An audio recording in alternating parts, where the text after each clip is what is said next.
Assalamualaikum warahmatullahi wabarakatuh. Saya Linda Zulkifara Hayu, CGP Angkatan 4 Kota Malang dari SMP Laboratorium Universitas Negeri Malang akan menyampaikan aksi nyata pembelajaran berdiferensiasi dan sosial emosional modul 2.1 dan 2.2. Memberi salam. Assalamualaikum warahmatullahi wabarakatuh. Waalaikumsalam warahmatullahi wabarakatuh. Ya, silakan kita PPK dulu. Yang pertama berdoa, kemudian Indonesia Raya dan Pancasila. Silakan yang bertugas. Persiapan. Berdoa dimulai. A'udzu billahi minasyaitonir rajim. Bismillahirrahmanirrahim. Alhamdulillahirabbil alamin. Ar-Rahmanir-Rahim. Maliki yaumiddin. Ghairil maghdubi 'alaihim waladdallin. Menyanyikan lagu Indonesia Raya, langsung Pancasila ya. Seluruhnya berdiri. Hiduplah Indonesia Raya. Indonesia tanah airku, tanah tumpah darahku. Di sanalah aku berdiri, jadi pandu ibuku. Indonesia Raya, merdeka, merdeka, tanahku, negeriku yang ku cinta. Indonesia Raya, merdeka, merdeka, hiduplah Indonesia Raya. Pancasila. Pancasila. 1. Ketuhanan yang Maha Esa. 2. Kemanusiaan yang adil dan beradab. 3. Persatuan Indonesia. 4. Kerakyatan yang dipimpin oleh hikmat kebijaksanaan dalam permusyawaratan perwakilan. 5. Keadilan sosial bagi seluruh rakyat Indonesia. Seluruhnya silakan duduk. Ya. Nah, apa kabar kalian hari ini? Baik. Baik. Ada yang perasaannya sekarang galau? Nah, sebelum pembelajaran, Bu Linda mau ini sih, pengen tahu perasaan kalian hari ini ya. Bu Linda ada gambar yang harusnya bisa mewakili perasaan kalian hari ini. Nah,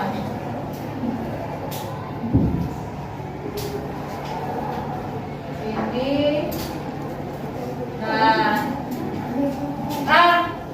ini kira-kira gambar apa? Sedih ya. Kalau ini? Biasa aja. Kalau yang ini? Senang, gembira. Nah, ini di pagi hari siapa yang sudah sedih hatinya? Angkat tangan. Pengen tahu Bu Linda? Oh, semua tidak ada yang sedih, bagus. Yang B aja, biasa aja. Wih, banyak ternyata ya. Yang perasaannya B aja, biasa aja. Yang sekarang lagi gembira, senang. Delvino sama Abil lagi senang. Perasaan kalian semoga nanti dengan pembelajaran kita, setelah pembelajaran nanti semua perasaannya ini semua. Ya, gembira semua. Mau gembira semua? Ya. Atau untuk pembelajaran kita hari ini, proses dan tujuan kedatangan bangsa Barat atau bangsa Eropa ke Indonesia. Ya, kalau kemarin kita sudah mempelajari tentang apa? Latar belakang, ya, latar belakang kedatangan bangsa Barat ke Indonesia. Bangsa yang datang ke Indonesia itu mana saja sih? Portugis, Spanyol, Inggris dan Belanda. Ya. Jadi memang 4 negara itu ya datang ke Indonesia. Apa yang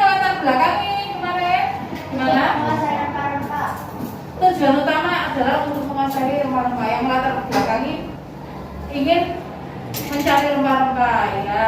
Ada yang lain? Mana kalian? Menyebarkan agama,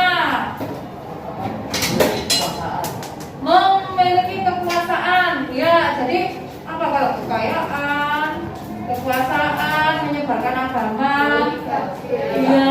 3G, good, glory, gospel. Sekarang tujuannya apa? Prosesnya bagaimana? Nah, kita akan membahas hari ini di pembelajaran kali ini ya.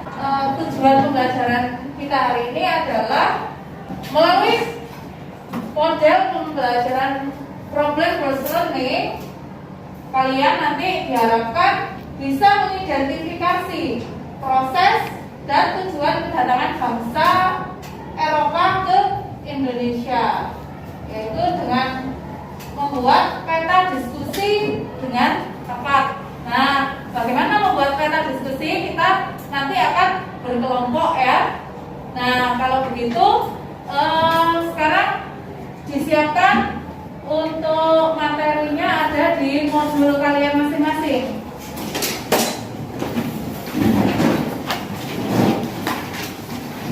Ya, silakan modulnya untuk kegiatan yang kali ini ada di halaman 15 ya.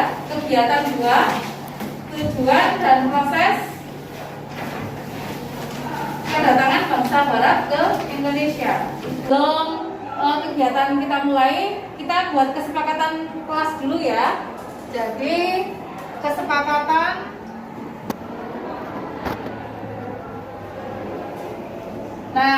biar nanti kegiatan kita berjalan lancar ya. Kesepakatan dari orientasi dulu, orientasi masalah. Orientasi gimana? Kesepakatan kita? Literasi lewat modul. Literasi lewat modul, oke. Lewat modul ya. Lewat modul dan Ada yang lain? Oh, lain. Oke. Jadi nanti bisa menggunakan modul dan HP. Kemudian ada yang lain lagi? Oke. Jadi ya modul sama HP ya. Kemudian waktu diskusi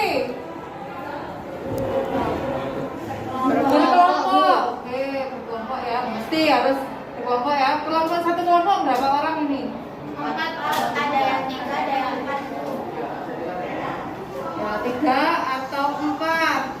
Nah, ada lagi kesepakatan untuk berkelompok. Jadi keaktifan bagaimana? Jadi kalau ada yang tidak aktif dalam diskusi kelompok, kesepakatannya bagaimana? Nilainya berbeda.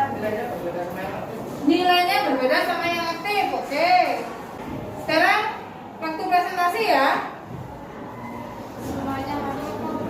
Semua anggota kelompok maju. Semua anggota kelompok maju. Ada yang lain? Berarti kesepakatannya ini. Ada yang lain? Kalau sudah berarti kita bisa memulai untuk kerja kelompok.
yang beranggotakan Yulinda Madinda Putri nomor absen 9, Tasya Rasina absen 26, dan Laila Ramadhani nomor absen 11. Kami akan mempresentasikan hasil diskusi kami mengenai kedatangan bangsa Portugis ke bangsa Indonesia.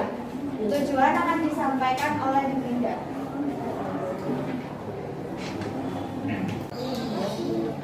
Untuk strategi yang digunakan bangsa Spanyol, kedatangan bangsa Spanyol ditentang oleh bangsa Portugis yang telah datang terlebih dahulu di Nusantara.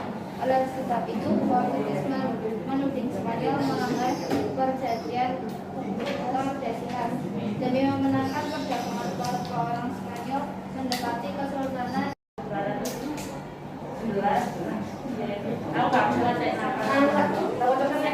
Ya.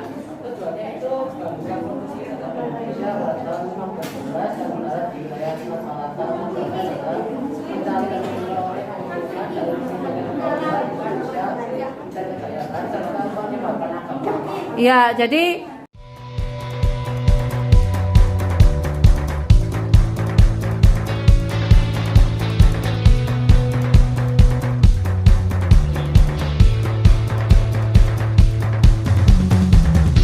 Sehingga Indonesia menjadi pusat perdagangan di Asia Tenggara, terutama di Malaka. Kalau dampak negatifnya, masyarakat Indonesia merasa tertindas dengan sikap kedatangan bangsa Spanyol yang selalu bersikap semena-mena terhadap Indonesia. ya.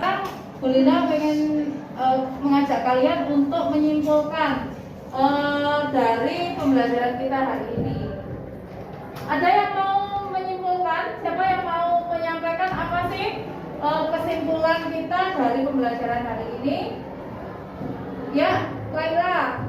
Hari ini kita belajar berdiskusi bersama untuk bangsa Indonesia. Bangsa Barat ya. Iya. Ya. Ada lagi yang Delvino? Kita juga lebih mempelajari sistem perdagangan, terus apa tujuannya juga, terus strateginya dan dampak yang terjadi pada bangsa Indonesia jika bangsa Barat ke Indonesia. Iya, bagus. Ada lagi mungkin?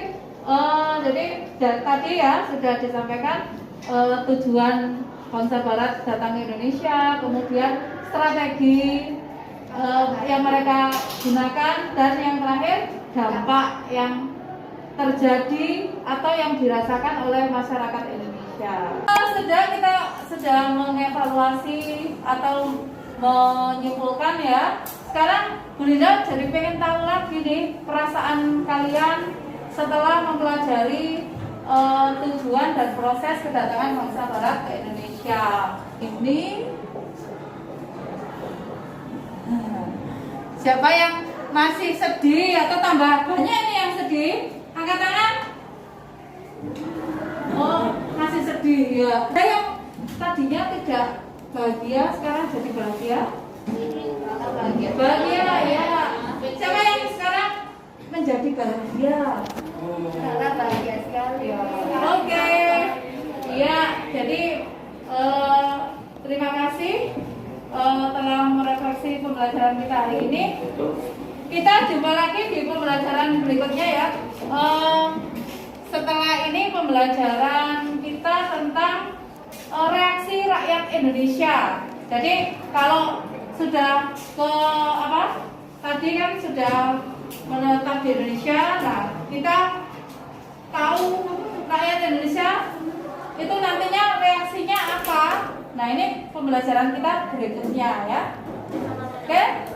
Kalau begitu saya akhiri. Assalamualaikum warahmatullahi wabarakatuh. Waalaikumsalam warahmatullahi wabarakatuh. Terima kasih Bu Linda. Ya, sama-sama.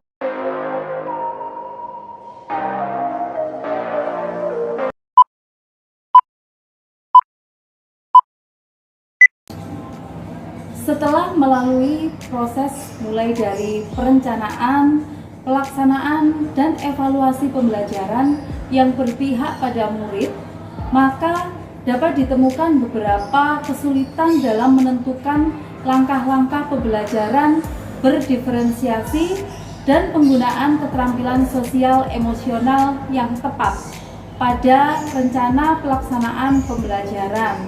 Selain itu, pertimbangan waktu efektif dalam pembelajaran harus diperhitungkan. Kegiatan pertama bagi seorang guru dalam mengintegrasikan pelaksanaan pembelajaran berdiferensiasi dan pembelajaran sosial emosional adalah pemetaan kebutuhan murid yang meliputi kesiapan belajar, minat, dan profil belajar murid. Kemudian, pembelajaran sosial emosional dapat dilaksanakan sesuai ruang lingkup rutin, terintegrasi dalam pembelajaran, dan protokol. Secara rutin, yaitu kondisi yang sudah ditentukan di luar waktu belajar akademik. Misalnya, setiap pagi murid melaksanakan PPK yang terdiri dari doa bersama, menyanyikan lagu Indonesia Raya, dan membacakan Pancasila.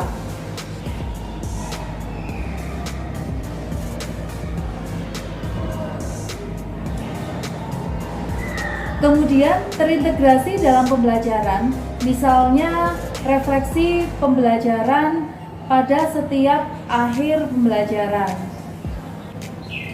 Protokol, yaitu yang sudah jadi budaya atau aturan kesepakatan sekolah dan diterapkan secara mandiri oleh murid atau sebagai kebijakan sekolah untuk merespon situasi atau keadaan tertentu. Ketika kita menerapkan pembelajaran berdiferensiasi dengan pemahaman sosial emosional, maka perlu pertimbangan mengenai waktu dan pemilihan metode keterampilan sosial emosional yang tepat dan efektif tanpa mengabaikan komponen pembelajaran yang lain seperti penguatan dan konfirmasi pada murid mengenai ketercapaian pemahaman yang disampaikan. Ketika saya melaksanakan pembelajaran berdiferensiasi dengan pemahaman sosial emosional, murid merasa senang karena kebutuhan belajar mereka terpenuhi. Saya sebagai guru juga merasa senang dan bangga. Harapan saya kedepannya adalah untuk terus melaksanakan pembelajaran berdiferensiasi dan pembelajaran sosial emosional di kelas agar kebutuhan murid terpenuhi dengan baik. Adapun perbaikan yang akan saya lakukan ke depannya adalah saya akan mengintegrasikan 5 komponen pendekatan sosial emosional ada dalam setiap pembelajaran yang saya lakukan di kelas agar pelaksanaan pembelajaran terasa menyenangkan bagi murid dan kebutuhan murid akan terpenuhi. Selain itu, saya akan mengimbaskan yang saya pelajari tentang pembelajaran sosial emosional kepada teman sejawat saya agar teman sejawat saya dapat menggunakan keterampilan sosial emosional di dalam kelas yang mereka bina.